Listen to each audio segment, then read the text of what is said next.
Your trauma is rewiring your brain. Here's how to undo it. The hidden map of your mind. Why is it that some people can leave a painful situation behind, while others stay on edge long after the danger has passed? You can be in a quiet room, surrounded by safety, and still feel your heart beating like you're standing on the edge of something about to go wrong. That's not weakness, and it's not just anxiety. It's the afterimage of survival written into your neurons. Trauma doesn't live only in memories. It lives in habits of attention, in the way your muscles tighten when someone raises their voice, and in the quiet signals your body sends even when your mind says, "It's over." Most people think healing means fixing feelings. But what if your body has been carrying your past this whole time, replaying it through the language of your nervous system, long after you stop talking about it? Inside your skull sits a living map of everything you've ever needed to survive. This map was drawn over years, sculpted by safety, fear, neglect, and care. Early experiences carved grooves in how your brain interprets reality. The more you needed to stay alert, the deeper those grooves became. So when someone suddenly laughs behind you, or when you feel ignored during a conversation, your body reacts before you can think. It's not dramatic, it's efficient. The brain learned that vigilance equals safety. I want you to pause for a second and notice. What does safety feel like for you? For many of us raised in chaos, safety doesn't feel calm. It feels foreign, almost suspicious. That's because the part of your brain meant for rest, the one that helps you trust connection, was underused. Meanwhile, the parts built for detection and protection were overtrained. Neuroscience now shows that childhood neglect and chronic stress don't just leave emotional scars. They physically rewire the brain. Structures like the amygdala, which handles threat detection, become overactive, while the prefrontal cortex, which manages emotion and decision-making, goes quiet. It's as if the inner alarm keeps ringing while the control center steps out for air. This imbalance explains why you might overthink harmless events or brace for danger that never comes. It's the biology of the body trying to protect you from a world it once couldn't trust. But here's the part that matters most. Your brain is not broken. It's adaptive. Every connection that trauma changed can change again through experience. New ones built through gentleness, repetition, and body awareness. That's neuroplasticity at work. The same way neglect once shaped disconnection, safety and attention can carve the opposite path. In this film, we're going to trace that path. You'll see how early neglect rewires emotion centers, how chronic fear installs an overprotective alarm system, and how the prefrontal cortex loses its voice. But you'll also learn the language the body speaks when it begins to heal, the slow breath, the grounded presence, the movements that tell the nervous system, "We're safe now." This isn't about blame. It's about recognition, about meeting yourself not through the lens of what went wrong, but through the miracle that you adapted. When we understand that every reaction, every startle, every numb pause, was once an act of defense, healing stops being about fixing and starts being about befriending. So as we journey through the science, treat each insight as a mirror, not a verdict. The map of your mind isn't permanent ink, it's clay. And starting now, you can learn to mold it toward calm, connection, and presence. How early neglect shapes the developing brain. When a child grows up unseen, unheard, or emotionally dismissed, their brain doesn't simply store those experiences as bad memories. It reorganizes around them. Imagine a city whose power grid develops brownouts in one area and constant floodlights in another. That's what the nervous system does under neglect. The circuits responsible for calming and connecting dim down, while the ones built for survival become overcharged. The prefrontal cortex, the region behind your forehead that helps you plan, think, regulate impulses, and understand emotions, depends on consistent relational safety to mature. During stress, this area communicates with the amygdala, the brain's fear center, to say, "We're safe now, you can relax." In childhood neglect, that conversation rarely happens. The child's world delivers constant uncertainty instead of comfort, so the amygdala learns to stay loud, and the prefrontal cortex stays quiet, like a teacher who gives up trying to speak over the classroom noise. Neuroscientists have literally seen this through imaging. Adults who experienced emotional neglect show reduced volume in the anterior cingulate cortex and dorsolateral prefrontal cortex, areas tied to emotional regulation and empathy. These are not just psychological metaphors. The physical structure of the thinking brain becomes thinner, while communication lines between emotion and reason weaken. The result is a body primed to react rather than reflect. Now, here's where it gets paradoxical. These changes aren't purely damage, they're adaptations to an unsafe environment. The developing brain optimizes for survival. When caregivers are unpredictable, vigilance becomes intelligence. A neglected child's brain says, "If I can anticipate every mood and adjust fast enough, maybe I'll be safe." So the entire system rewires to detect micro-threats. A change in tone, a sigh, a silence. For a child, these can be life signals. But what happens when that child becomes an adult? The survival strategy keeps running long after the threat is gone. The body still listens for cues of abandonment, even in stable relationships. That's why someone might feel panicked when a partner needs space, or why genuine calm can feel eerie. Their nervous system confuses safety with danger, because quiet once meant emotional absence. To understand this more clearly, let's look at what a safety-driven brain looks like versus a threat-driven brain. In a safety-based system, the prefrontal cortex oversees emotional waves like a steady captain at the helm. The amygdala alerts the captain to occasional storms, but once safety is confirmed, the signals subside. A threat-driven brain operates more like a ship in constant fog. Every shadow triggers alarm. The crew overfunctions while the captain second-guesses every direction. The mind never disarms because the body expects the next blow. Research shows that this constant readiness changes communication between brain regions. Functional MRI studies reveal stronger links between prefrontal areas and limbic systems in those with neglect histories. But here's the catch: the connections aren't balanced. They show abnormal synchronization. Instead of fluid cooperation, it's more like two musicians trying to play over each other. That internal noise translates to difficulty regulating emotions and higher likelihood of anxiety and depression later in life. Timing matters too. Childhood has critical periods when certain areas of the brain grow fastest. The prefrontal cortex matures later, particularly during adolescence, meaning neglect in those years can especially harm decision-making and impulse control. Earlier neglect in infancy affects sensory and attachment pathways, how we connect emotionally and read human faces. So depending on when safety was absent, different maps of the brain bear the imprint. Let me bring this down to a human level. Think about those moments when someone you care for doesn't text back, and your chest tightens instantly. Logically, you know they might just be busy, yet your heart races as though something's terribly wrong. That's not immaturity, it's your survival network misfiring. It learned that connection vanishes without warning, so silence feels like danger. The biological pattern of neglect subtly replays itself in everyday interactions. Even a mild, unintentional absence during childhood, like a caregiver being emotionally distant though physically present, can etch these patterns. The brain doesn't require overt abuse to reroute itself. It just needs consistent emotional vacancy. Over time, the child's system learns that self-reliance equals survival. Emotional needs are filed under unsafe. So as adults, many of us feel deeply lonely yet uneasy with intimacy. That tension isn't personality, it's physiology. There's also a sex difference noted in recent data. Girls exposed to neglect show more pronounced changes in prefrontal, limbic connectivity and are more prone to anxiety disorders later. It's not about weakness, it's about hormonal and developmental timing. Estrogen interacts with stress circuits during adolescence, making female brains more sensitive to social deprivation. Understanding these nuances matters because it reveals the personalized way each nervous system encodes safety or threat. But before this feels hopeless, remember, the brain's plastic. Those circuits, while strongly conditioned, can remap. Recognizing that your reactions were crafted by intelligent adaptation reframes everything. Instead of asking, "What's wrong with me?" the question becomes, "What did my brain have to learn to keep me alive?" That shift is the first glimpse of compassion. At this stage, it helps to see that the scars left by neglect aren't moral. They're mechanical. A chronically alert amygdala, a quiet prefrontal cortex, hyper-efficient threat detection. This is biology doing its best under pressure. Once you see your irritability or numbness as nervous system artifacts, not character flaws, you can finally approach healing like retraining muscle memory instead of fighting yourself. Consider taking 10 seconds here. Let your shoulders drop. Feel your breath without changing it.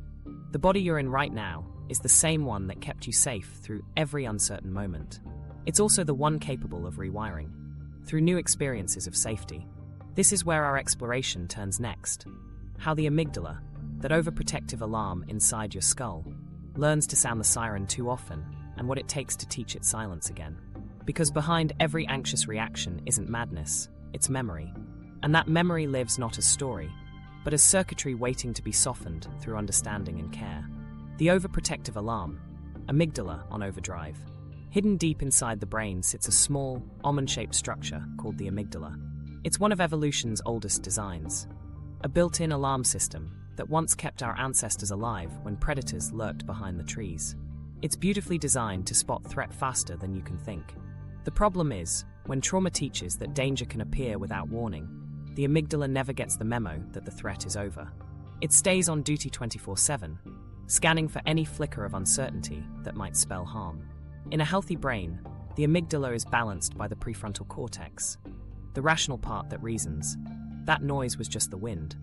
But in people who grew up inside chronic stress or neglect, the prefrontal message doesn't land fast enough. The alarm goes off, the body floods with stress hormones, and logic arrives late to the scene, trying to explain why your heart just raced when you saw a text notification. It's not overreaction, it's conditioned hypervigilance. Researchers call this amygdala hyperactivity. Functional imaging shows it clearly. Higher blood flow in threat processing regions, even when the person is resting.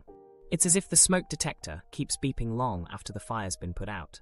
One 2025 neuroimaging study found that childhood neglect predicted stronger amygdala activation during neutral facial recognition tasks. Neutral. That means the brain, shaped by uncertainty, interprets ordinary interactions as possibly dangerous. To that brain, safety feels suspicious. Think of how quickly you flinch at a sharp tone, or how difficult it is to relax in total silence. For many trauma survivors, quiet has never meant peace. It's the breath before eruption. So the amygdala learns that calm is camouflage for danger. You can see the tragedy in that logic. The body rejects the very state it longs for. This overprotective alarm shows up everywhere. You walk into a room and subconsciously measure everyone's mood before your own. Someone pauses mid-conversation, and an inner siren whispers, "You said something wrong." You plan 4 backup explanations for sending a simple text, because your body equates uncertainty with threat. That's not neurosis, it's memory carved into neurons. The alarm is trying to prevent the helplessness it once endured. From an evolutionary lens, it's genius. The amygdala's whole purpose is to hijack the system before danger strikes. In a hostile childhood, that reflex saved you. It trained you to recognize tiny cues, changes in facial muscle tone, footsteps in the hall, the hiss in someone's speech. Each cue predicted emotional weather, so the brain stored them all as survival data. Fast forward to adulthood, and those same micro-expressions ignite the body like tripwires. But here's the twist. Overactivation doesn't just make you anxious, it also dulls joy. The continuous drip of cortisol and adrenaline reshapes emotional responsiveness. Pleasure circuits grow quieter because the nervous system prioritizes vigilance over openness. You might think you're not built for happiness, but neurobiology would say your brain's resources have been diverted to surveillance. Joy can't land on a rooftop patrolled by searchlights. There's also a relational cost. When the amygdala dominates communication, relationships feel like balancing acts between yearning and fear. This is why attachment anxiety feels so physical. The pounding heart, the nervous checking, the breath that won't slow. The brain that once equated connection with risk still monitors, even love for escape routes. That constant monitoring can drive partners away, confirming the amygdala's prophecy that closeness equals loss. It's not self-sabotage, it's a reflex built on outdated data. Let's explore what the alarm actually does to the body. When the amygdala fires, it signals the hypothalamus to activate the sympathetic nervous system, the fight-or-flight branch. Heart rate spikes, pupils widen, blood shifts to major muscles. These reactions happen within fractions of a second, bypassing the prefrontal cortex entirely. That's why moments of panic feel immediate and non-rational. The thinking brain didn't authorize them. Under long-term stress, this cascade becomes the baseline, turning normal life into a series of mini-emergencies. You might notice physical tells: tense shoulders, shallow breathing, jaw clenching, restless legs. These are body echoes of the hyperactive alarm. In neuroscience terms, the amygdala has learned overgeneralization, responding to safe and unsafe cues. Alike, instead of a smoke detector that recognizes only smoke, you now have one that reacts to toast, steam, or even candlelight. The result is emotional exhaustion. Burnout produced not by doing too much, but by defending against everything. But what's truly fascinating is that while the amygdala learns threat quickly, it unlearns slowly. Fear memories are encoded strongly because they ensure survival. You can tell the mind, "I'm safe," yet the amygdala trusts sensation, not logic. That's why affirmations alone rarely calm anxiety. The alarm listens to heart rate, breathing pattern, muscle tension, signals delivered through the vagus nerve. To deactivate it, you must speak the body's language, not the mind's monologue. So, what does that language sound like? It's rhythm and tone. Slow exhalations, grounded posture, and gentle eye contact send neural feedback that safety has returned. Over time, consistent bodily calm reshapes the amygdala's thresholds. Neuroplastic studies show reduced activation in trauma survivors after mindfulness-based and somatic interventions. The literal visual proof that repetition of safety rewrites alarm settings. Still, expecting the alarm to vanish overnight is unrealistic. Think of it like an overloyal guard dog that's been on duty for years. Scolding it for barking won't help. Teaching it new patterns will. Each time you notice your pulse surge and choose to breathe instead of brace, you're lowering the system's baseline.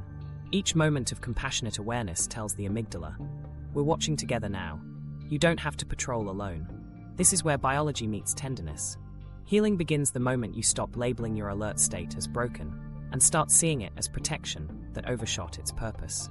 The same neural adaptability that once etched fear can also etch calm, but only through experience. Words can point the way, but sensation is the gatekeeper. So if your chest tightens for no reason, or you flinch at kindness, remember, those reflexes were wise once. The goal isn't to silence them instantly. It's to retrain them slowly until your body learns that safety is sustainable. In the next section, we'll meet the part of your brain that lost control when the alarm took over, the prefrontal cortex, and explore how rebuilding its strength restores balance between detection and peace. The prefrontal cortex, the lost regulator. When you think back to times you've felt completely flooded, whether by anger, panic, or grief, you might notice how impossible it was to think logically in that moment.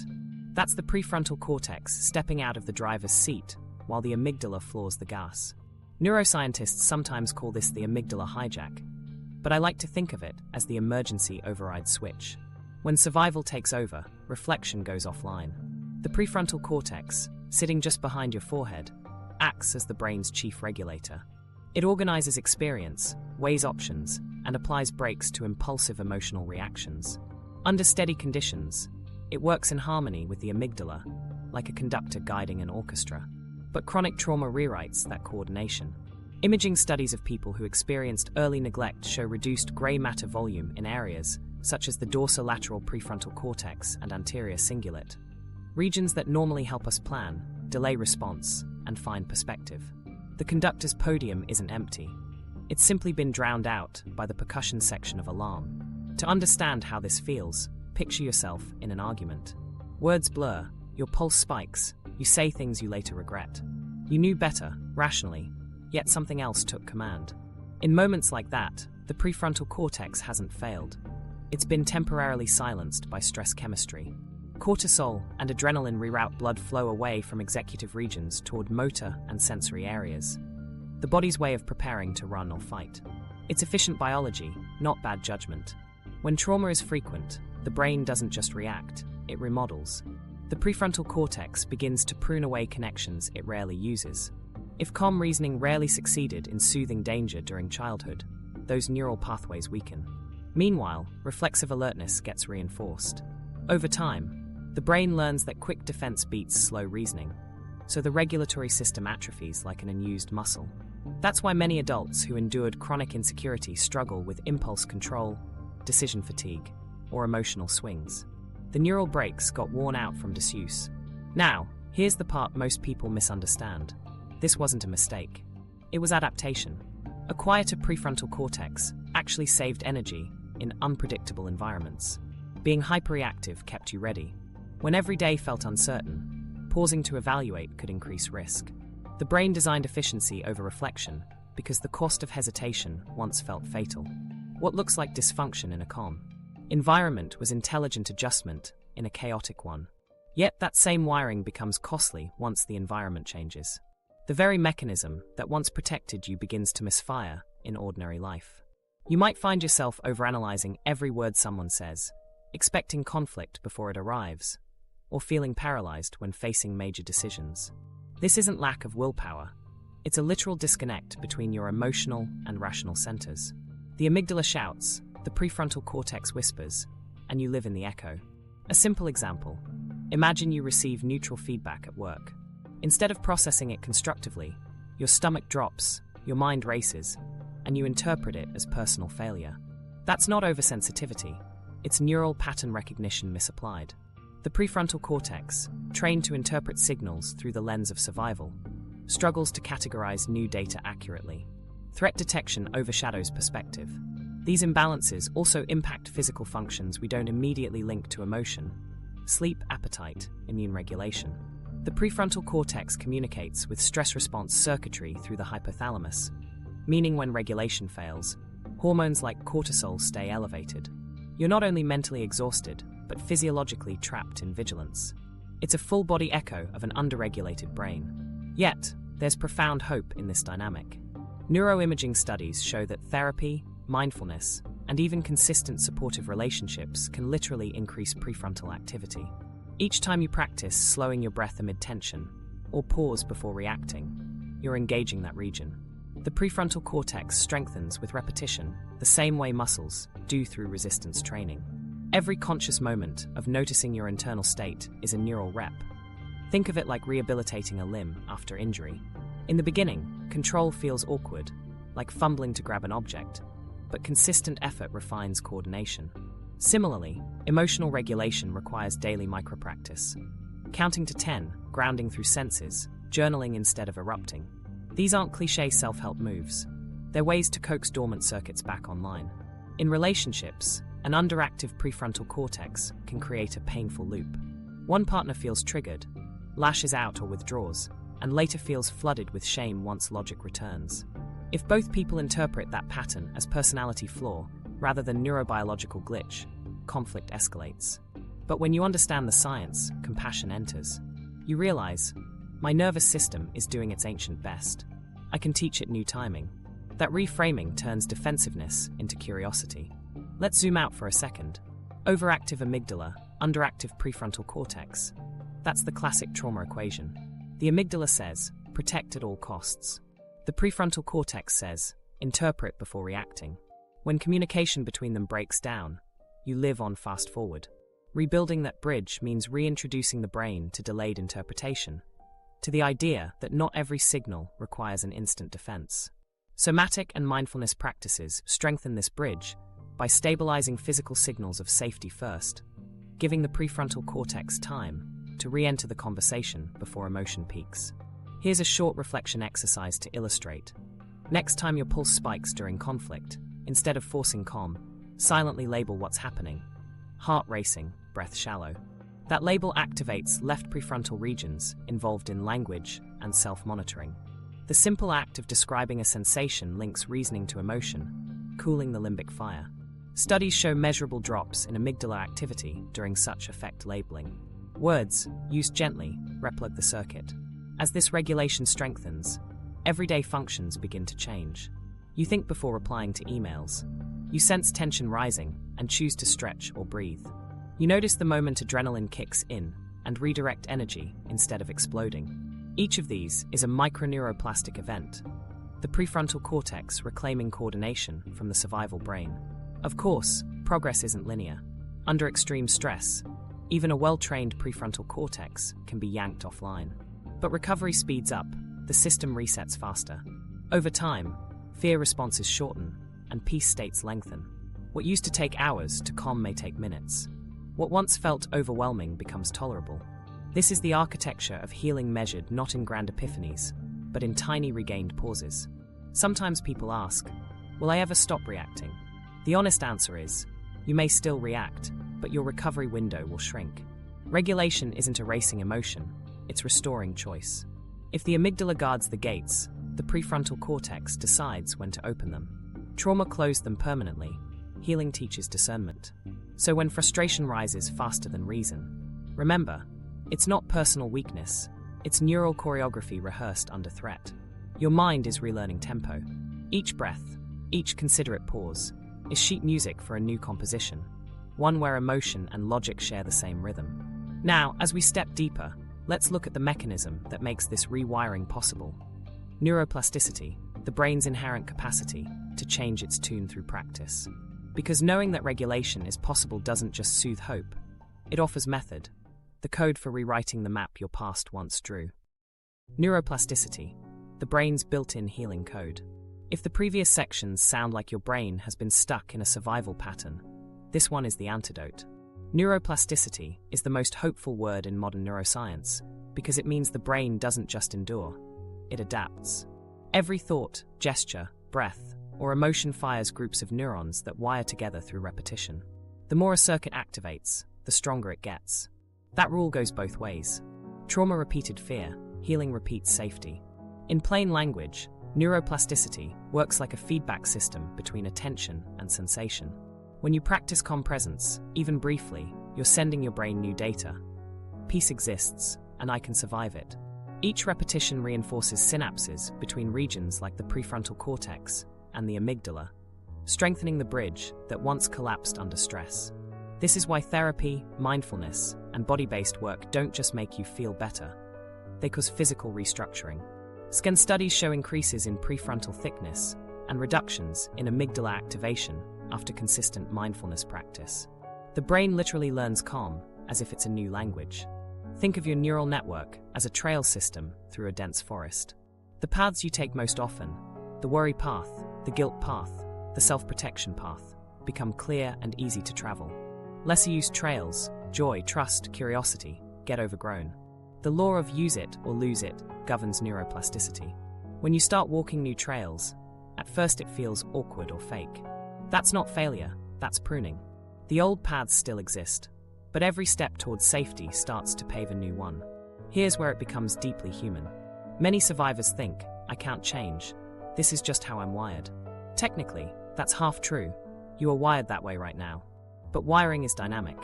Each time you choose to breathe through a trigger instead of fight it, you generate small electrical and chemical changes in the prefrontal amygdala circuit. Over weeks and months, those changes stabilize. It's like moving furniture around a room. Awkward at first, but soon that new layout becomes normal. Let's look at it in action. Take Maya, the composite story we met earlier. A woman who grew up in emotional neglect and learned to read everyone's mood before her own. For years, she pushed through stress using logic alone, trying to think her way calm. Nothing stuck because her cognitive brain had been disconnected from her body's alarm. Then a therapist introduced her to gentle body awareness. Simple grounding, slow breaths, noticing sensations instead of analyzing them. It felt trivial until she realized that each time she stayed present during a mild trigger, the next one hit softer. Over 6 months, MRI imaging would likely reveal what she already felt. Less amygdala reactivity, more prefrontal activity. Maya's body taught her mind safety before language could. Neuroplasticity follows a sequence: activation, attention, and repetition. First, you activate a neural pattern, the stress response, or, ideally, a calm state. Next, you maintain attention, staying aware instead of dissociating. Finally, repetition cements it. Think of learning to play an instrument. At first your fingers stumble, but the more you practice, the smoother the coordination between intention and movement. Emotional regulation works the same way. Practice builds skill, skill reshapes wiring, wiring stabilizes emotion. But there's a subtle trick. The brain changes fastest when emotional intensity is moderate, not overwhelming. If you push too hard, like forcing relaxation during panic, you flood the system with stress chemistry, reinforcing the old circuit. Small, safe doses of calm are the sweet spot. This principle mirrors what somatic therapists call titration, approaching discomfort in small waves so the nervous system learns it can move between activation and rest without collapsing. You're teaching your brain flexibility, not perfection. At the cellular level, neuroplastic changes involve growth of dendritic spines, strengthening of synapses, and even birth of new neurons in some regions. Stress hormones like cortisol can inhibit these processes, but positive relational and sensory experiences reverse the effect. Every time someone looks at you with warmth, and you allow yourself to feel it, your brain releases neurochemicals: oxytocin, serotonin, dopamine. that literally stabilize connections in circuits for trust and safety. Healing isn't abstract, it's molecular. What's remarkable is that neuroplasticity doesn't stop at childhood. It continues throughout life. Even in older adults, studies show structural brain changes after consistent skill training or meditation. So if you've lived decades in hypervigilance, you haven't missed the window. You've just been learning one curriculum, and now you're entering another. Your neural architecture is still remodelable, waiting for new experiences to scaffold fresh pathways. Here's a reflection to ground this. Recall a time you felt brief ease, a walk in morning sunlight, a genuine laugh, the weight of someone's hand resting kindly on yours. Notice how your body reacts as you remember it. Maybe a breath deepens, shoulders lower, gaze softens. That's neuroplasticity beginning.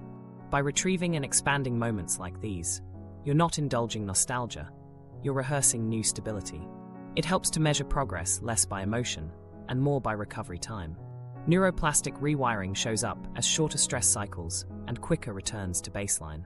Each quick recovery signals stronger prefrontal engagement. You may still get triggered, but you'll emerge faster, demonstrating that the new circuit now competes successfully with the old one. That's the invisible metric of healing most neuroscience papers fail to mention, the growing ease with which calm reclaims territory. Still, rewiring isn't effortless. Consistency trumps intensity. The nervous system values predictability above all. 10 minutes of daily regulation practice trains it more effectively than an occasional deep dive retreat. The repetition tells the brain, this calm state keeps showing up, maybe it's reliable. Over time, reliability becomes recognition, and recognition becomes a new default. You can think of this process as cooperation with your biology rather than conquest of it. Every gentle return to awareness, every time you pause, exhale, and feel your feet, writes a new sentence in the language of safety. The amygdala learns that it can retire from constant surveillance, and the prefrontal cortex rediscovers leadership. That collaboration is the healing code built into you from the start. So yes, trauma rewired your brain, but not irreversibly. The same mechanism that once memorized danger can memorize peace. And when you practice safety long enough for it to feel familiar, the miracle happens quietly. Your brain begins to prefer it. That's the moment the past stops steering, and present starts to drive. Trauma lives in the body. We've looked at how trauma reshapes the brain, but the brain doesn't live in isolation. It's wired into every heartbeat, every muscle contraction, every breath you take. So when we say trauma lives in the body, we're talking about the entire communication network that runs beneath thought. A system that doesn't speak English, but rather the dialect of pulse, tension, and chemical signal. The body remembers patterns of threat long after the story fades. Here's how it happens. When a person endures stress or neglect over time, the autonomic nervous system, the automatic regulator of heart rate, digestion, and energy, loses rhythm. It gets stuck in the sympathetic gear. Fight, flight, brace. Cortisol and adrenaline keep the body's alarm humming, while the parasympathetic branch, the rest and digest system, stops showing up regularly. That imbalance creates what we feel as hyperarousal, racing mind, jittery limbs, restless nights. Eventually, if vigilance feels too exhausting, the opposite occurs: shutdown, numbness, disconnection. The body alternates between red alert and total freeze, unable to find the middle ground of ease. Imagine constantly flooring and slamming the brakes of a car without ever coasting. That's what chronic trauma does to physiology. You might wonder why something that happened years ago can still dictate how your stomach tenses during a casual disagreement. It's because the nervous system doesn't measure time, it measures cues. A sound, a posture, a tone that even faintly resembles past danger reactivates stored patterns. The muscles react before the mind interprets. Somatic therapists often say, the body remembers what the mind forgets. It's not poetic metaphor, it's a biomechanical truth. Under threat, sensory memory imprints throughout the tissues. The fascia, thin sheets of connective tissue wrapping every organ and muscle, can tighten defensively. The diaphragm may shorten from repeated shallow breathing. Over time, posture itself becomes narrative. Hunched shoulders to protect the heart, stiff jaw to hold back words, lowered gaze to avoid contact. These aren't quirks, they're frozen protection codes. When we live in these protective states for years, the body begins to mistake them for normal. Elevated heart rate, clenched gut, alert eyes, this baseline feels like me. Rest can even feel uncomfortable, because the nervous system interprets relaxation as unfamiliar. Many people describe lying down to meditate and suddenly sensing panic rising. That's the body testing a new state, uncertain whether it's safe to let go. Recognizing that reaction not as failure, but as adaptation is crucial. Your system is trying to recalibrate, not resist you. Physiologically, all of this lives along the vagus nerve, the body's main information highway linking brainstem to heart, lungs, and gut. When trauma keeps this channel stuck in defense, the vagal tone, the ability to return to calm, drops. That's why chronic survivors often report digestive issues, heart palpitations, or shallow breath. These aren't random ailments, they're the physical signatures of long-term dysregulation. Each symptom is a conversation between mind and body, written in biological shorthand. Let's connect this to daily experience. Suppose you're walking into a group meeting. Rationally, it's harmless. Yet your chest tightens, breath shortens, palms sweat. You tell yourself, I'm overreacting. But what's really happening is that old networks are scanning for threat where none exists. The physiological fear memory fires automatically. Over time, judging those sensations as weakness only adds another layer of stress, keeping the loop alive. The way out begins when you stop pathologizing the body's messages and start listening to them. Research supports this internal dialogue. Studies in 2025 on heart rate variability, the tiny variations between beats that reflect autonomic balance, show that trauma survivors tend to have lower HRV, meaning limited flexibility between alert and calm. Conversely, practices that raise HRV, like slow diaphragmatic breathing or grounding, improve emotional regulation. Every skill that steadies the nervous system signals the brain that safety is repeatable. That message, delivered through consistent sensory input, begins to rewrite the overprotective wiring at a cellular level. But before any technique, awareness comes first. Start small. Notice how your body signals stress. Maybe your shoulders inch toward your ears when someone interrupts, or your stomach tightens when a conversation gets intimate. Label those reactions gently, not critically. Each recognition reconnects forgotten pathways between prefrontal awareness and somatic feeling. It's like turning the lights back on in rooms you haven't entered in years. A helpful distinction here is between stress reaction and stress residue. Reaction is the immediate surge. Residue is the background hum that stays after danger passes. For many trauma survivors, the residue became permanent. The body never received proof that it could stop defending. This is what produces chronic fatigue, emotional flatness, or cycles of collapse following achievement. Regulating the nervous system isn't about erasing reaction. It's about completing it, letting the body finish what it began years ago. You can see this principle in animals. Watch a deer after escaping a predator.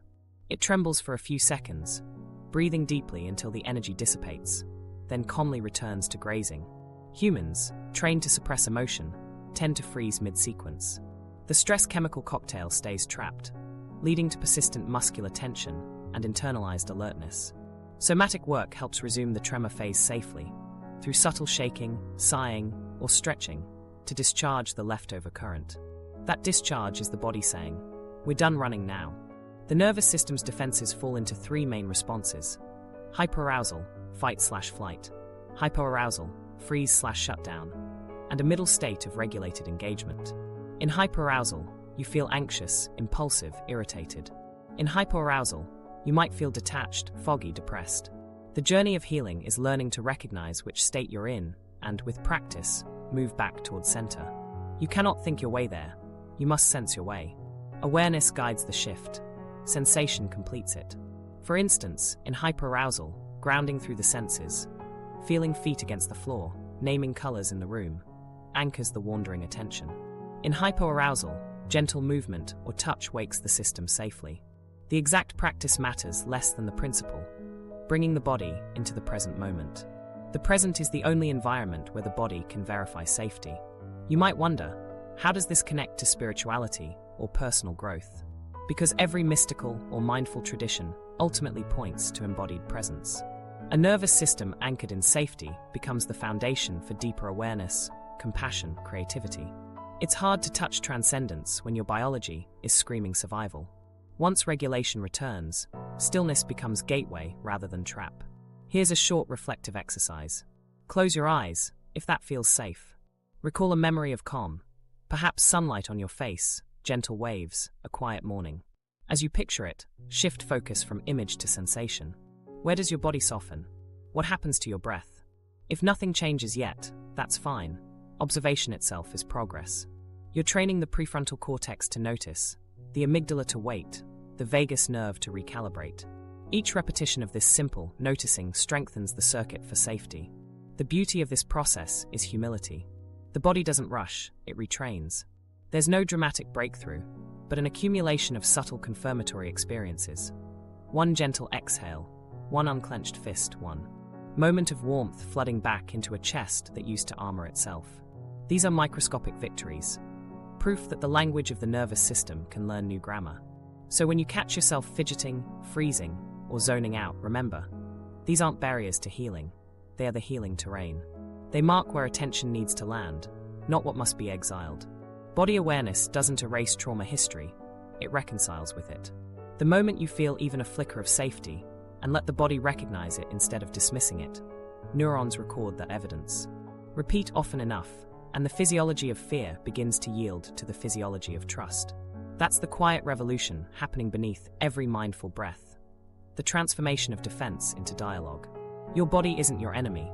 It's the record keeper and, with time, the storyteller of recovery. The next step is learning how to engage this storyteller through conscious techniques. Methods that regulate the nervous system using the body's own built-in mechanisms of calm. Because once you understand how to converse with your physiology, you discover that healing isn't something you chase with your mind. It's something you practice through your flesh, one sensation at a time. The science of somatic regulation. When you first hear somatic regulation, it might sound like therapy jargon, but what it really means is teaching your body how to find home base again. After trauma, it's not the mind that loses safety, it's the body that forgets the map. Modern neuroscience has finally caught up to what ancient traditions and somatic therapists have hinted at for decades. The way we breathe, move, and orient directly alters the balance of our autonomic nervous system. The autonomic system has two main gears: the sympathetic, which mobilizes energy, and the parasympathetic, which restores it. Trauma kicks the sympathetic system into dominance. The parasympathetic, specifically the ventral vagal branch, becomes a rare visitor. Somatic regulation is the practice of inviting that visitor back, often through intentionally changing breath rhythm, movement, or attention. When scientists talk about vagal tone, they're describing how easily the body can shift between these gears, how flexible your system is between alarm and ease. Let's start with what's measurable. Heart rate variability, or HRV, is currently one of the gold standard indicators of nervous system health. It measures the subtle differences between heartbeats. Greater variability means your heart can respond fluidly to life, speeding up when you need focus, slowing down when you rest. Low HRV often indicates chronic stress or trauma. The body's stuck in one rhythm. 2025 meta-analyses show that HRV biofeedback, training your breathing to influence heart rhythms, significantly reduces anxiety and improves emotional control. What's happening isn't mystical. Slow, steady respiration increases vagal activation, which tells the brainstem, we're safe enough to relax. The vagus nerve, the longest cranial nerve in the body, is basically the fiber optic cable connecting brain and organs. It carries 80% of its signals upward, from body to brain, not the other way around. That means the conversation of safety begins in the torso, not the skull. When you take a long exhale, hum gently, or feel the vibration of your own voice, you're activating this nerve's sensory fibers. Subtle as it seems, these acts downregulate the fight or flight response more efficiently than positive thinking ever could. One of the simplest techniques supported by current research is the physiological sigh. It's 2 quick inhales followed by 1 long, slow exhale. Studies from Stanford and others show that this pattern rapidly drops CO2 levels and signals parasympathetic recovery. Pair that with grounding, feeling the weight of your body, the texture of your chair, the sound in the room, and you've just performed a mini sequence of neural recalibration. This isn't placebo. Imaging studies show reduced amygdala activation within minutes of mindful breathing practice. Let's weave in another piece of science making waves: transcutaneous vagus nerve stimulation, TVNS. It's a non-invasive method using mild electrical pulses, often on the ear, to activate vagal pathways. Recent trials reveal measurable decreases in sympathetic activity and increases in alpha brain waves, the same frequency associated with calm wakefulness. Though this technology is mainly clinical, it proves a broader point. The body can be taught, mechanically or behaviorally, to shift states. Somatic regulation does this without machines, using movement, breath, and awareness as the electrodes. Somatic experiencing, a therapeutic method developed by Peter Levine, works on the same principle. Instead of digging into memory, it teaches clients to notice microsurges of activation, the flutter in the chest, the tingling in the hands, and then to pendulate between that tension and small islands of safety. Pendulation simply means oscillation. The nervous system learns rhythm again, a wave of arousal, a wave of rest. Trauma flattened that rhythm into rigidity. Pendulation reintroduces motion. Another tool, titration, takes this idea further. When you titrate emotions, you approach them in small, digestible doses rather than flooding yourself. Biochemically, this keeps cortisol spikes moderate, enabling neuroplastic repair instead of re-traumatization. The body relearns trust because each encounter with discomfort ends in successful return to calm.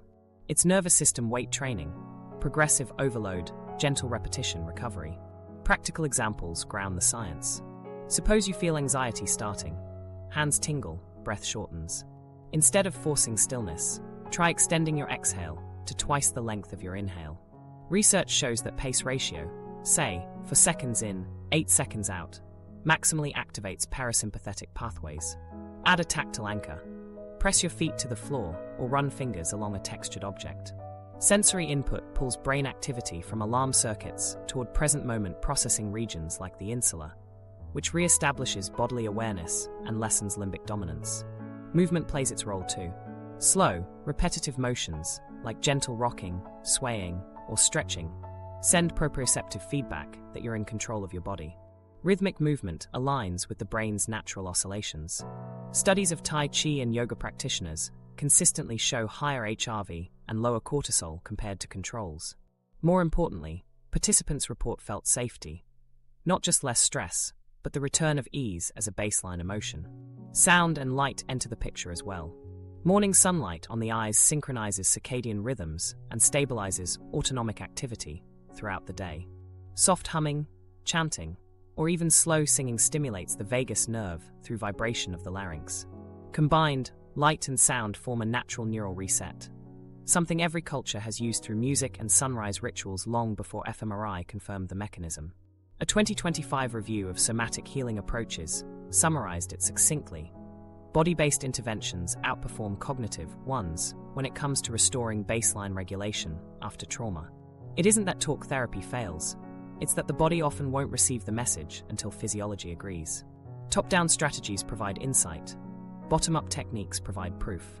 The ideal healing path marries both. Understand the story, then let the body rewrite the ending through sensation. Let's tie this back to our larger theme of neuroplasticity. Each practice of slow breathing or grounding strengthens neural connections between the prefrontal cortex and amygdala. Functional scans show growing synchrony between them after weeks of somatic training, leading to less emotional reactivity. That's real rewiring, new communication lines forming through consistent physical cues. The brain learns that calm follows activation, not catastrophe. Here's a small exercise you can try right now. Sit comfortably and bring attention to the area around your heart. Take 1 slow breath in through the nose for 4 counts. Hold for 2. Then exhale through the mouth for 6. As you exhale, imagine warmth spreading down your arms into your hands. Repeat this 3 times. Notice any micro changes. A swallow, a sigh, a drop in shoulder tension. Those are autonomic adjustments. The body is stepping out of alert mode. You just performed measurable nervous system regulation. Without words, only rhythm. What's crucial is attitude. Most people sabotage these exercises by turning them into performance tests. Am I relaxed yet? That question reactivates the sympathetic system. The trick is curiosity over control. Observe, don't command. Each gentle observation leaves data points for your nervous system. Safety detected, crisis cancelled. With enough repetitions, peace stops being temporary. It becomes procedure. Even technology-assisted techniques like HRV biofeedback share this ethos. You watch your heart rhythm on a screen, adjust breath until you see coherent waves, and internally sense what that level of steadiness feels like. Later, you replicate it without the machine. Repetition stores the feeling as implicit memory. That's somatic education, teaching the body through direct experience, so the mind eventually follows. Somatic regulation might sound clinical, but its mastery feels intimate. It's learning that calm isn't granted by circumstance. It's generated internally by synchronizing breath, posture, sensation, and attention. The more fluent you become in this language, the faster your system recovers from stress. Hyperarousal turns into readiness instead of fragility. Shutdown gives way to rest rather than collapse. So in essence, the science of somatic regulation confirms something quietly revolutionary. You already possess the instrument of your own. Healing. The vagus nerve, the breath, the muscle tone under your skin. All of them are levers wired for balance. Each conscious exhale, each grounded step, is a message transmitted up the spine saying, check again, the danger has passed. When that message repeats enough, the brain believes it. And belief, in biological terms, is just a network firing often enough to make safety feel real again. Practices that teach safety from the inside out. All the science means nothing until it lives as practice. You don't heal by memorizing the nervous system. You heal by teaching it. Every gentle action that signals safety becomes another rep in the gym of regulation. So let's walk through concrete ways to train safety from the inside out.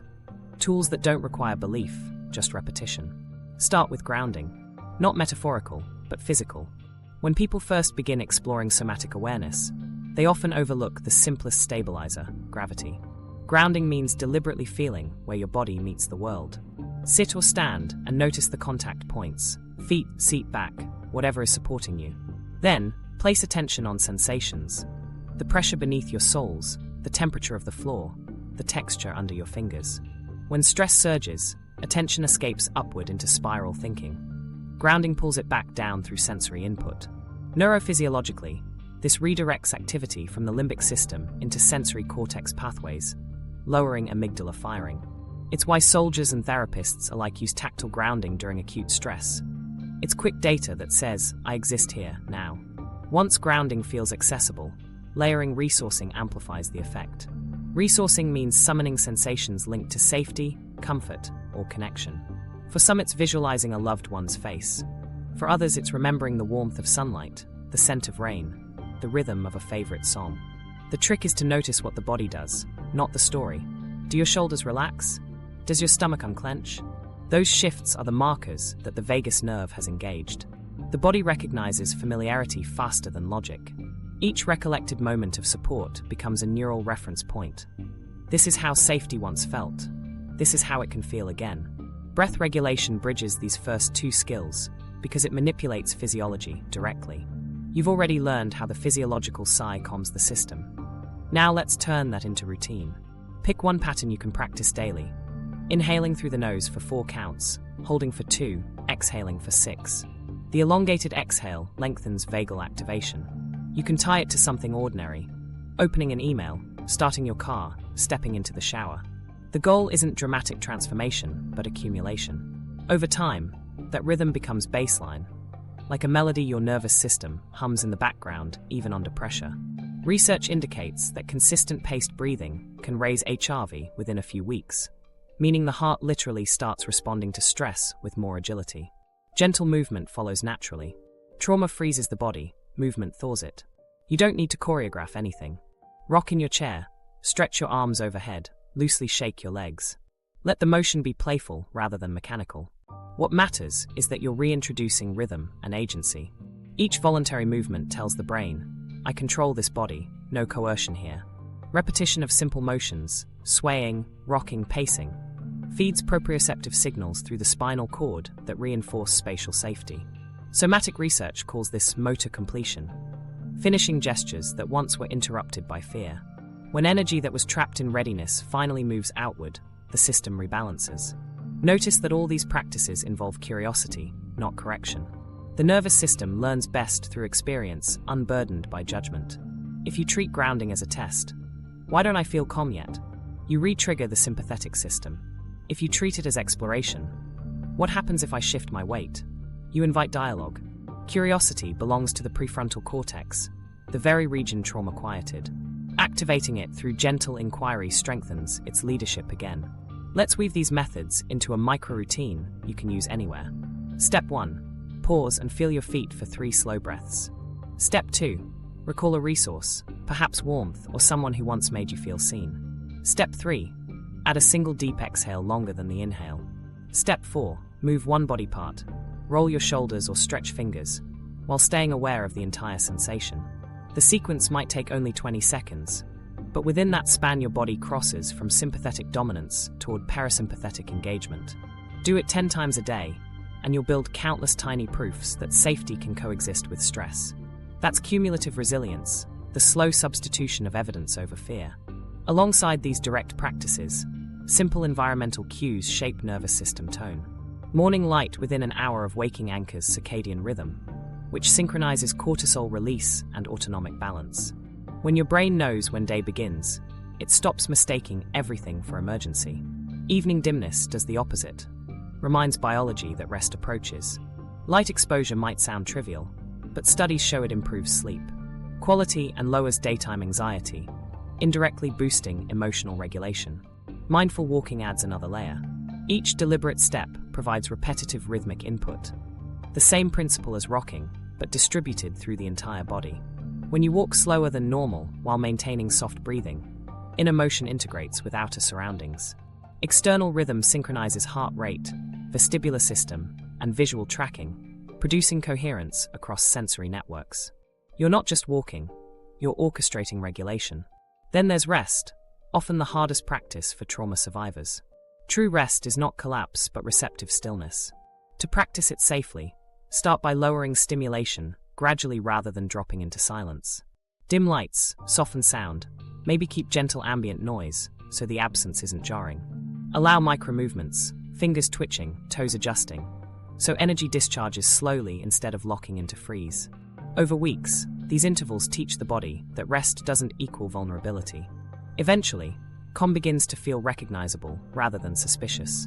If you'd like a short ritual to thread these pieces together, try the daily 3Rs. Root, resource, regulate.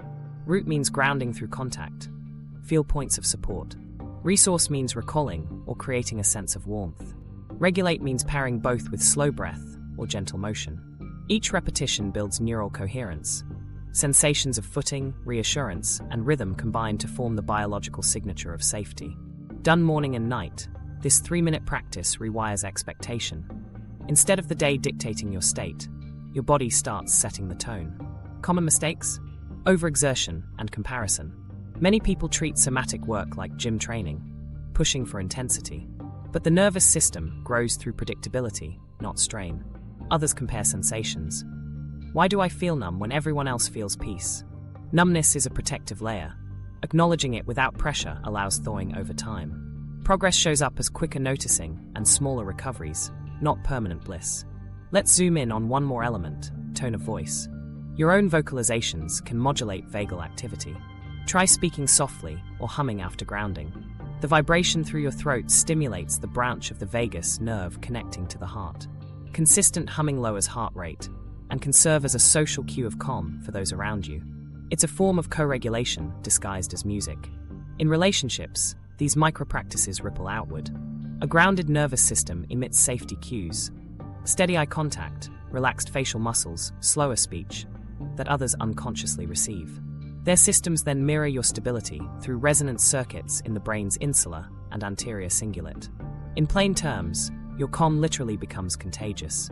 Practicing safety inside yourself becomes a gift offered outward. Remember, regulation precedes revelation.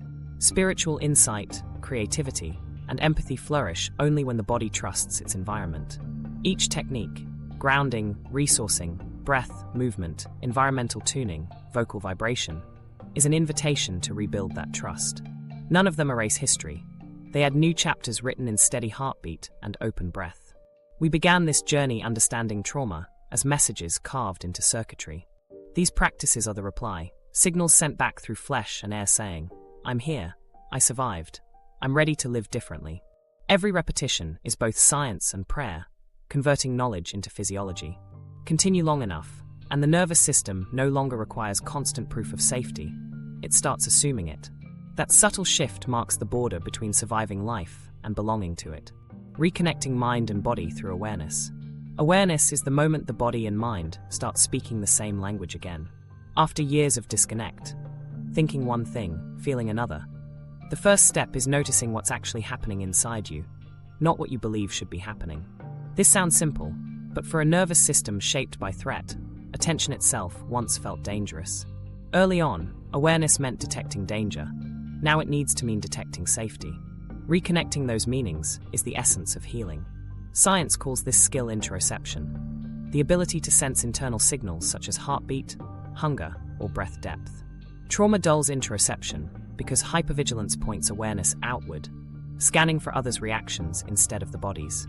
So the work is to re-inhabit the body gradually, learning to perceive these quiet cues again without judgment. Think of it like tuning a forgotten instrument. You start by hearing faint notes and adjusting until melody returns. Begin simply. Pause once a day and scan from head to toe, not to fix anything, but to feel. Where's tension hiding? Where's warmth? Where's emptiness? Each observation reactivates sensory networks that connect physical feedback to the prefrontal cortex, the reasoning center that negotiates between instinct and choice. Over weeks, this strengthening link shortens the time between trigger and clarity. What once felt like instant panic begins pausing for interpretation. Proof the amygdala and prefrontal cortex are rebuilding dialogue. There's a direct biological reason awareness works. When you bring gentle attention to bodily states, regions like the insular and anterior cingulate cortex light up. These same areas modulate emotional balance and empathy. They're bridge structures, sensory on one side, emotional on the other. Attention is the construction crew rebuilding those bridges fiber by fiber. You don't have to force calm. You only have to notice until calm learns it's allowed back. Take Maya again, the woman who spent years reading everyone around her faster than she read herself. Her turning point came the day she realized she clenched her jaw whenever someone offered kindness. Instead of analyzing why, she just noticed, placing one finger lightly on her chin. The pressure cue grounded her awareness, and over time that gesture became a signal. Check in, not out. It seems trivial, yet moments like that rewire circuits governing emotion regulation. Awareness operates as feedback, sensation in, interpretation out, correcting patterns of automatic defense. Try this micro-practice. Place a hand on your chest, another on your abdomen. Track which moves more as you breathe. If the chest dominates, the breath is shallow, an alert state. Shift a little focus so your belly rises slightly. Don't force it, just invite the lower lungs to participate. Within 4 or 5 breaths, the heart rate subtly drifts down, vagal tone rises. What you just did is embodied communication. The body signals calm, the brain receives evidence, and the loop tightens toward regulation. Awareness also means recognizing early signs of escalation before they snowball. Maybe your voice sharpens, or vision narrows, or you stop exhaling fully. Spotting these cues early lets you intervene with compassion instead of critique. Over time, your body learns that awareness doesn't equal judgment, it equals support. That safety upgrades perception itself, from something's wrong inside me to something's happening, and I have options. At a relational level, this awareness transforms connection. Bodies communicate faster than words through tone, posture, and micro-expressions. As you track your own signals, heartbeat speed, muscle tone, you start decoding others' cues more accurately without losing yourself in them. This balance of empathy and containment is core to secure attachment, feeling with, not for. The paradox is that by focusing inward first, you become more present to others, because regulation replaces projection. Now let's bring in a simple metaphor from polyvagal theory, a framework describing the body's safety gears. Imagine your nervous system as having 3 modes. First gear, the ventral vagal state of social engagement, calm, curiosity, connection. Second gear, the sympathetic state of mobilization, fight or flight. Third gear, the dorsal vagal state of immobilization, freeze or shut down. Healthy regulation is like smooth gear shifting when driving up a hill. Trauma jams the gear shift, leaving you stuck accelerating or stalling. Awareness is the hand gently easing it back into movement. You develop this skill through gradual mapping. Throughout a day, track which gear you're in without trying to change it. Maybe you wake up heavy, that's dorsal. You get a sudden burst of energy after coffee, that's sympathetic. You laugh with a friend later, that's ventral. Labeling these states engages the prefrontal cortex and dampens excessive limbic activity. With time, you'll spot transitions sooner. I can feel myself climbing into fast gear. Maybe I need a slow exhale. Language becomes medicine, not analysis. A short anecdote from practice illustrates this. A client who'd spent years in high alert learned to check her internal weather 3 times daily using simple words. Cloudy, sunny, stormy. That metaphor allowed emotion to exist without shame. Eventually, she noticed the storms shrinking and sunny spells lasting longer. MRI scans of similar training show increased connectivity between insular and medial prefrontal areas. Exactly the circuitry that balances emotion and thought. Awareness, repeated and gentle, literally moves the mind-body needle toward resilience. Of course, awareness can bring discomfort too. When numbness lifts, grief often surfaces. That's not regression, it's thawing. Think of frozen rivers. Melting looks messy, but it's the prelude to flow. Meeting sensations without fleeing allows previously trapped energy to complete its course. Grounding anchors you while this happens. Slow breath keeps the system from tipping into overwhelm. That's pendulation again, touching activation, returning to safety building. Range. Another layer of awareness is behavioral. Notice how you posture during conversations. Leaning forward when anxious, retracting when uncertain. Awareness lets you experiment. Straighten slightly, soften shoulders, keep breath steady.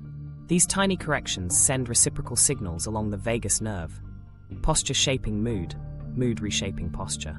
Over time, body language becomes both thermometer and thermostat, showing your state and regulating it simultaneously.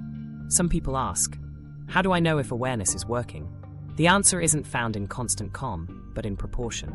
You'll realize intense feelings no longer hijack every choice. They rise, peak, and ebb. You start choosing responses over reflexes. Neural imaging would show shorter amygdala activation windows and faster prefrontal recovery. Science's version of grace under pressure. To make awareness sustainable, integrate it into rituals instead of isolating it. Check body signals before meals, after social interactions, during transitions between activities. These are natural points where state shifts happen.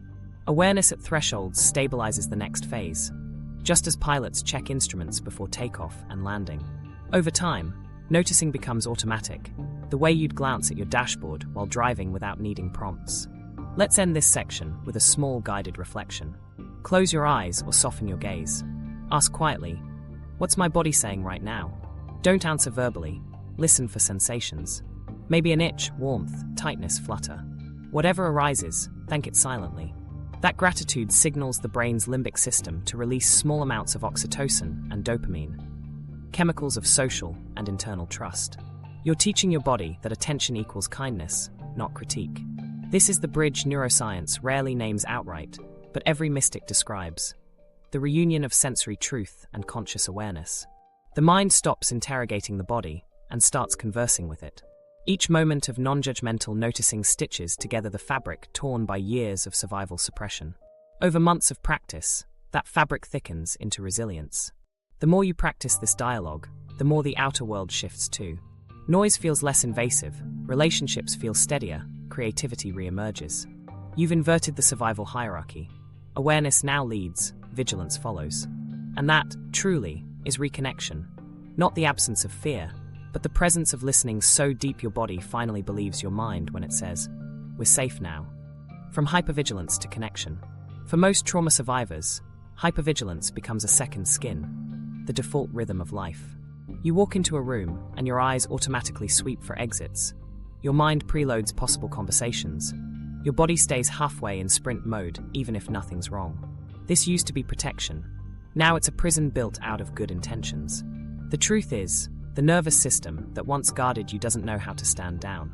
The work of this stage is teaching that protective system how to transform vigilance into presence and fear into connection. Hypervigilance isn't just about seeing threats. It's about feeling responsible for preventing them. It's exhausting because it's endless. The amygdala catalogues every tone, every expression, every pause in speech. Even love feels analytical. Do they mean it? Will it last? How do I ensure I'm safe? Every relationship becomes quality control over uncertainty. Neuroscience shows that under chronic alertness, the sympathetic system keeps minor stress hormones elevated all day, subtly limiting digestion, rest, and even immune function. You can feel perfectly functional and still be burning double fuel beneath awareness. Moving out of hypervigilance doesn't start by turning the alarm off. It starts by giving it new data. That's why co-regulation, safe interaction with others, is so powerful.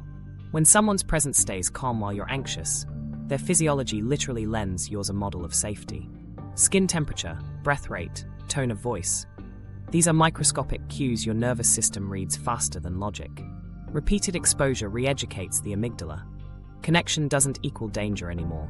Over time, mirror neurons in the insular and anterior cingulate synchronize with those calm cues, gradually aligning your internal rhythm to theirs. It's biology performing empathy. The first step is noticing the cost of hypervigilance without condemning it. Ask yourself, how much energy today went to monitoring others rather than being with them? That awareness interrupts autopilot. Hypervigilance thrives on invisibility. Once seen, it begins to soften. The next step is creating micro-moments of trust. They don't need to be profound. A barista's smile, a friend's text, a pet's steady breathing. Pause long enough to feel your body's reaction to those moments. Maybe the shoulders drop a millimeter or breath deepens slightly. That's regulation happening through relational feedback. Each softening tells the brain, this is the new pattern worth remembering. Attachment research explains why this matters. Adults with histories of neglect often carry anxious or avoidant attachment styles. One leans in too hard, the other retreats too fast. Both stem from nervous systems predicting instability. When physiology learns steadiness, attachment patterns follow. It's not psychotherapy magic, it's state-to-trait transformation. The calmer your body feels in proximity to others, the more your prefrontal cortex can override old defensive scripts. Safety inside produces curiosity outside. Here's the paradox. To reconnect, you must sometimes endure small doses of fear. Letting someone close feels risky precisely because the brain equates similarity with old pain. The key is titration, approaching closeness one manageable step at a time.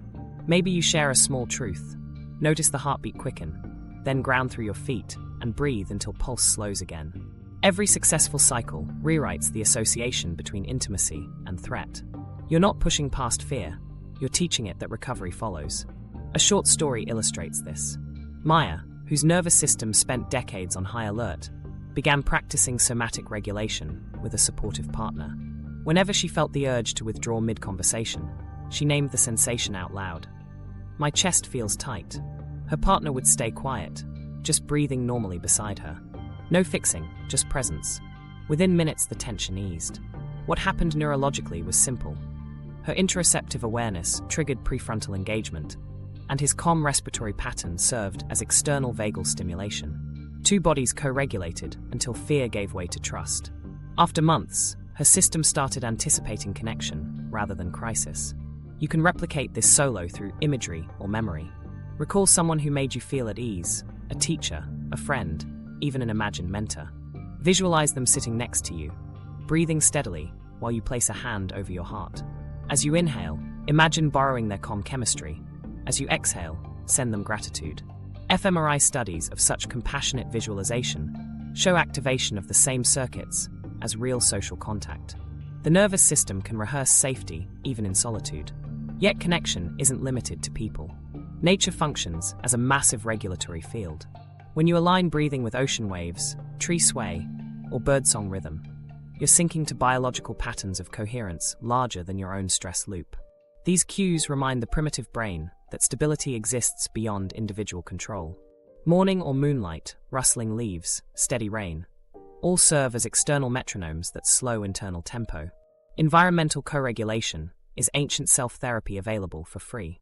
As physiological calm deepens, perception itself reorganizes. You begin hearing tone instead of threat in voices, seeing nuance instead of danger in faces. The insula, responsible for feeling your own state, now distinguishes subtle differences in others' emotions without merging with them. That's empathy balanced by self-anchoring. Hypervigilance morphs into attunement, awareness without alarm. To solidify this shift, practice what psychologists term micro-repair. Whenever a misunderstanding or slight occurs, address it gently and quickly rather than storing resentment. Mini-repairs retrain the nervous system to tolerate relational rupture without catastrophe. Each successful repair confirms conflict can exist inside connection.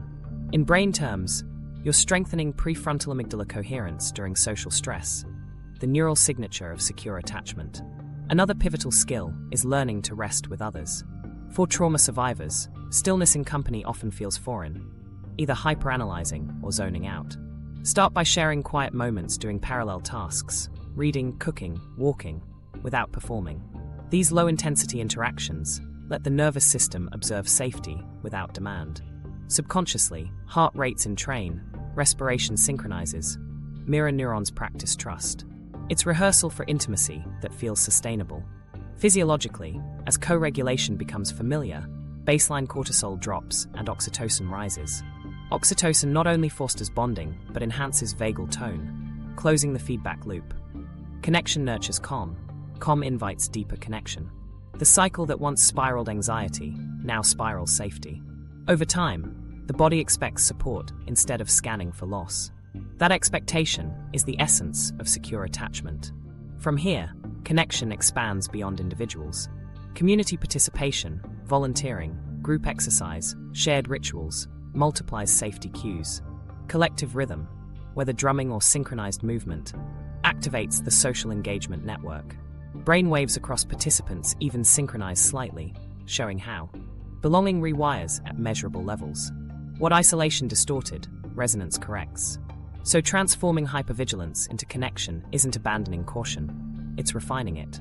The same sensitivity that once detected threat becomes the instrument of empathy and intuition. Your nervous system remains alert, but its calibration changes from who will hurt me to whom can I meet fully. Once survival energy converts to presence, every interaction offers neurological nourishment. Let's end with a short integration practice. Sit comfortably and recall someone or something you feel warmly toward. As you breathe, imagine an invisible thread stretching between you, rising and falling with each inhale and exhale.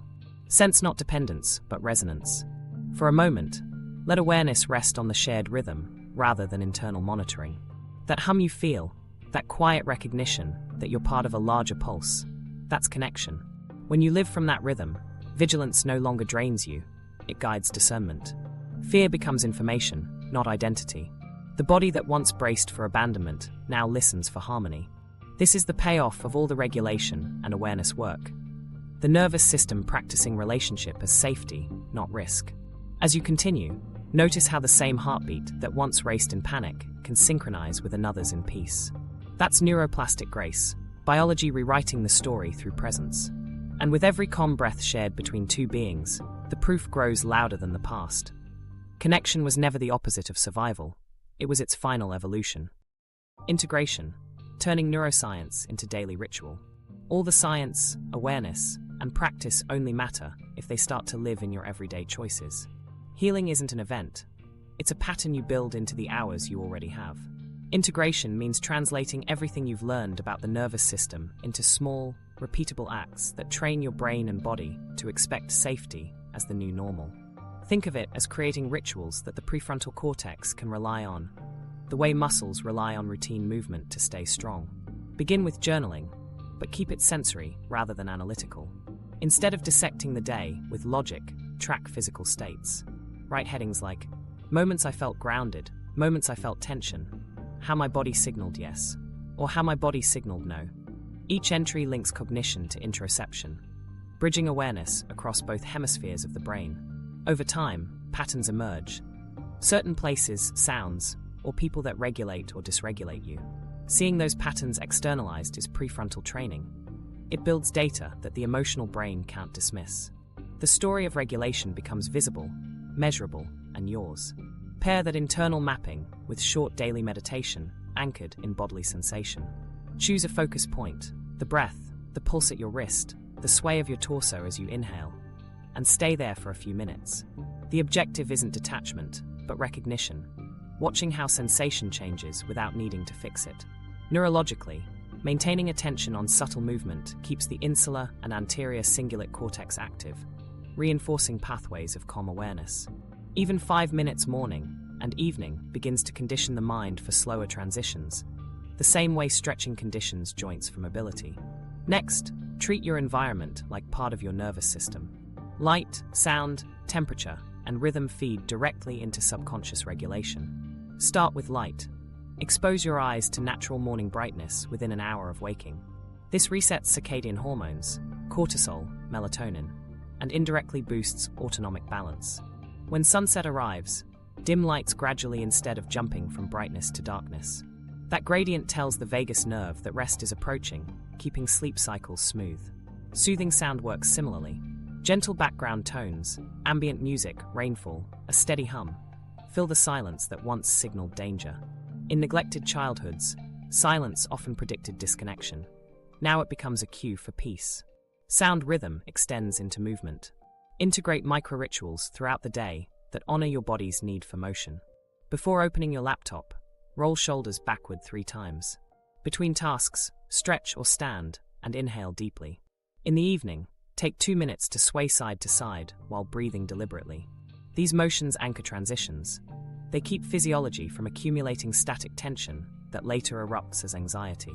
Movement-based rituals send steady proprioceptive messages through the spinal cord that you are safe while shifting gears, something traumatized systems rarely learned. Another integration key is social safety. Create environments that nourish calm co-regulation instead of constant analysis. That could mean inviting a friend for silent walks, sharing a meal without phones, or joining group classes where rhythm, yoga, dance, drumming, links everyone through mirrored motion. Collective rhythm extends the polyvagal sense of belonging. When others move or breathe with you, your body downloads reassurance through sync rather than speech. It's the nervous system's version of faith, trust built by resonance instead of reasoning. Compassion must frame all of it. Relapse into hyperarousal or shutdown isn't failure, it's rehearsal. Each wobble gives another chance to practice recovery. When you notice disappointment rising, treat it like a scientist gathering data. Ask, what trigger recreated stress? Rather than why can't I stay calm? Shifting from blame to curiosity re-engages prefrontal circuits instantly. Neural compassion, as some researchers call it, is not indulgence. It's necessary input for change. The system learns through kindness, not criticism. Integrating neuroscience into daily ritual also means designing spaces that mirror safety cues. Add natural textures, consistent temperature, and rhythmic visuals. Plants, soft fabrics, candlelight flicker. The sensory cortex feeds directly into emotional valuation networks, meaning comforted senses translate to calmer moods. When environments echo stability, the amygdala rests because environmental unpredictability once equaled danger.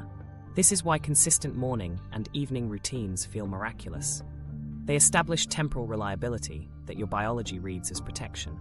At spiritual depth, integration becomes communion between biology and meaning. The nervous system is not separate from the soul. It's the stage through which presence performs.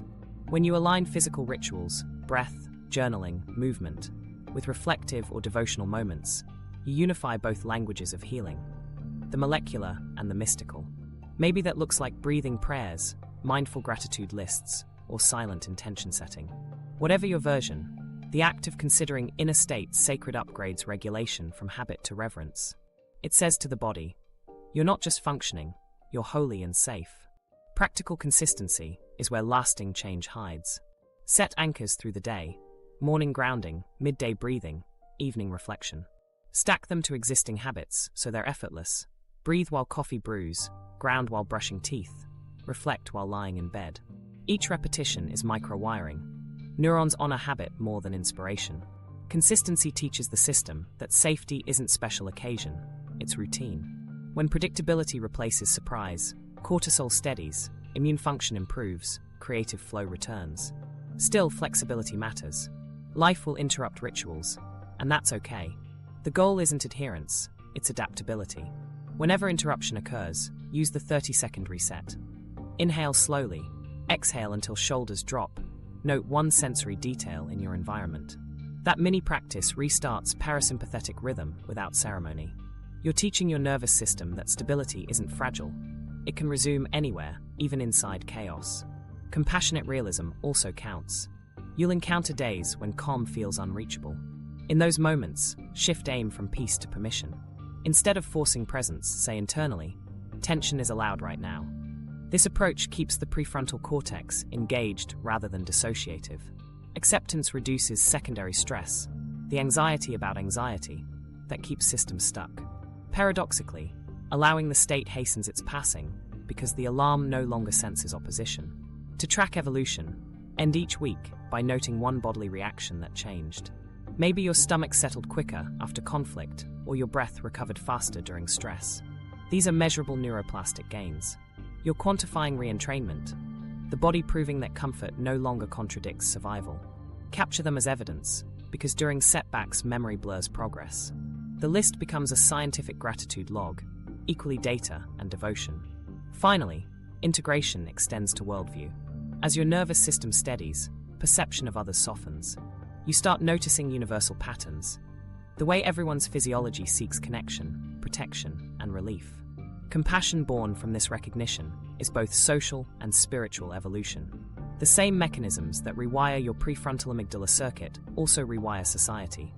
Empathy, patience, presence. Personal regulation radiates outward. Collectively, it forms culture. So as you end today, think of your day not as events, but as signals. Every interaction is either upregulation or downregulation.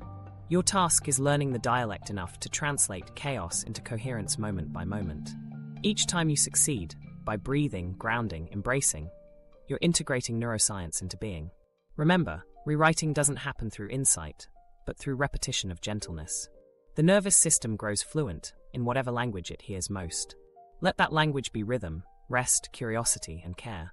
Over weeks and years, these patterns sculpt a life where safety is embodied habit, not fragile exception. And in that subtle, steady retraining, biology and spirit meet. Proof that the brain that once adapted to survive can just as gracefully adapt to belong. The healing conversation between body and mind. Trauma once trained your body to hear danger in every silence. But every breath you've practiced since, every moment of rooted awareness, has been teaching it a new dialect, the language of safety. What looked like overreaction was really a plea for proof that calm could last. Now, through patience and repetition, that proof is collecting within you. The conversation between body and mind is no longer a monologue of alarm. It's becoming dialogue, listening, response, repair. At the center of all the science lies one essential truth. Your brain didn't betray you, it adapted. It redrew neural routes to help you survive. The amygdala stayed vigilant because safety once vanished without warning.